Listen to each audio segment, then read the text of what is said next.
Hey everyone, welcome aboard to another installment of the Key Essentials. In this one, we're going to be doing crime scene. That's 21204. You are certainly going to get a couple of crime scene questions on your exam. So let's take a look at it. It's not that difficult. It has some roles that you absolutely have to do, but it's not too tough to remember and it's not too tough to study. So let's get started. Now, remember in crime scene, a bunch of the roles and a bunch of the jobs are pretty self-explanatory. There's a couple of oddball things in here, which we're going to cover in the video. So let's start out with the cop does, right? The UMOS.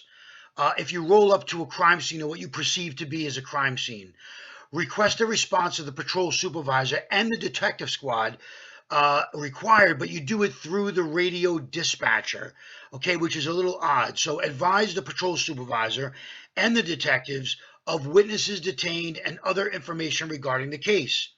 You remove unauthorized persons, secure the crime scene, and do not disturb evidence found at the scene. You initially secure a large area when uncertain, detain witnesses and persons with pertinent information, utilize barrier tapes as appropriate. We'll cover that a little bit later on, and crime scene cones as necessary. And make an activity log entry of whatever you see, your observations, the identification and address and phone numbers and statements from witnesses that come forward or just that you overhear, which is why the patrol guide says casual or formal.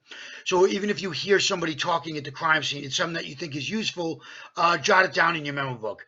The thing to remember here is that the cop calls the squad, but they do it over the radio. You don't do it over the phone. Also, remember that there's no desk officer so far, no desk officer notification by the cop. Later on, the patrol supervisor notifies the desk. So when the cop rolls up to a crime scene, you go over the radio and you request a response of the patrol supervisor and the detective squad. Now let's take a look at what the patrol supervisor does. So patrol supervisor assess the scene, and determine if crime scene unit services are required. Call the crime scene unit direct on the landline, or if no landline available, through the dispatcher. Now that's a little oddball here because the landline or through the radio dispatcher, obviously we all have department cell phones now. So this looks like it's a case where mods, the people that write the patrol guide, forgot to update this portion. Now, do they know that and will stay away from it? Or because they know that, they'll try to trick you here and say, use your department cell phone. There's really no reason why you can't use your department cell phone, but the procedure itself hasn't been updated. So again, you always hear me say in class, don't argue with the patrol guide. If it says call crime scene direct on landline, if no landline available through the dispatcher, then do what it says. Be specific, patrol supervisor, about cross streets, apartment numbers, also time, date, crime, weapon, number of victims involved, whether or not they've been removed to the hospital, and if so, which one. Now, if the patrol supervisor can't respond to the scene, then detective on scene. They go out of their way in the patrol guide to say detective on the scene may request crime scene and make other required notifications. A member of the assigned detective unit must be present upon arrival of crime scene to outline the crime scene and to discuss evidence and evidence collection and processing.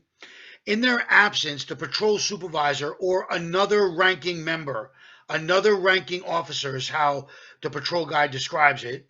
So if the detective is not around, the patrol supervisor or other ranking officer should perform this function of walking crime scene through a crime scene unit through the crime scene, explaining what they have.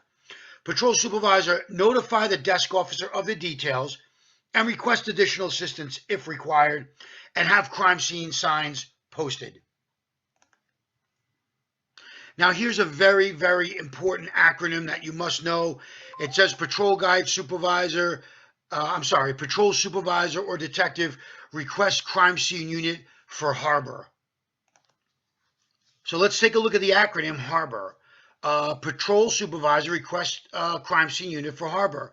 Homicide, aggravated assault with a dangerous instrument and the victim is likely to die. Forcible rape, burglary involving a forced safe or circumvented alarm. Other crime in which crime scene unit services will assist in the investigation. Robbery or hijacking with an injury caused by a firearm.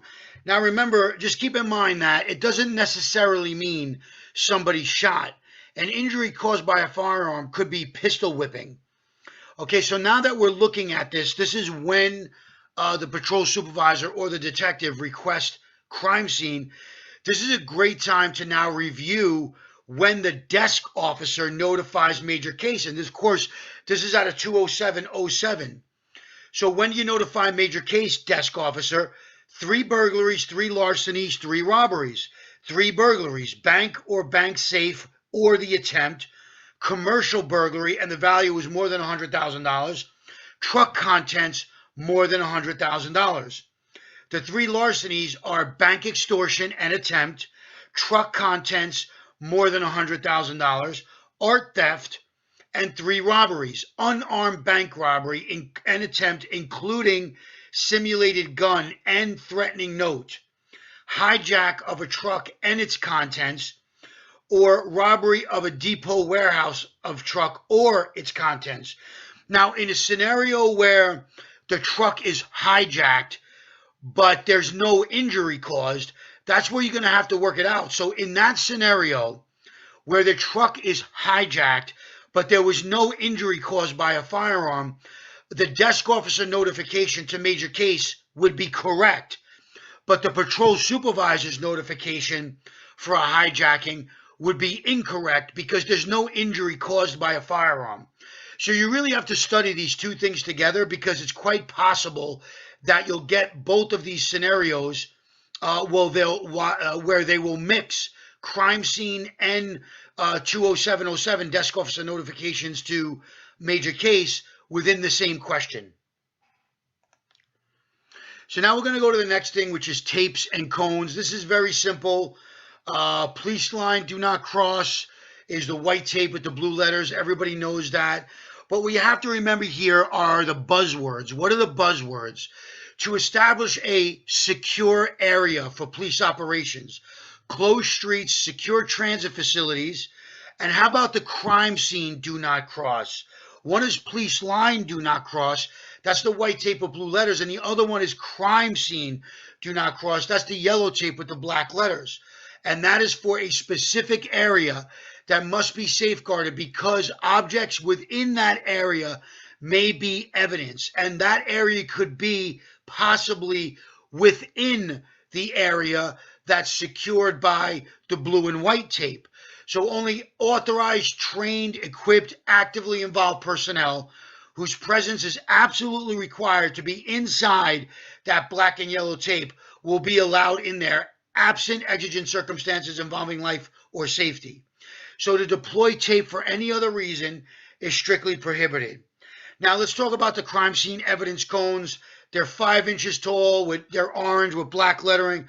They're 5 inches tall. You're supposed to have 5 of them in the back of your RMP. And you put those next to small evidence, just like shell casings or bullet fragments, right? A cell phone maybe, to prevent from being disturbed. By the way, both tapes have this printed on them, NYPD Crime Stoppers and the number. So the blue and white tape is to secure areas, establish a secure area for police operations and closed streets. The black and yellow tape is specifically for crime scene where there might be evidence within that. So the black and yellow tape is always going to be inside the blue and white tape.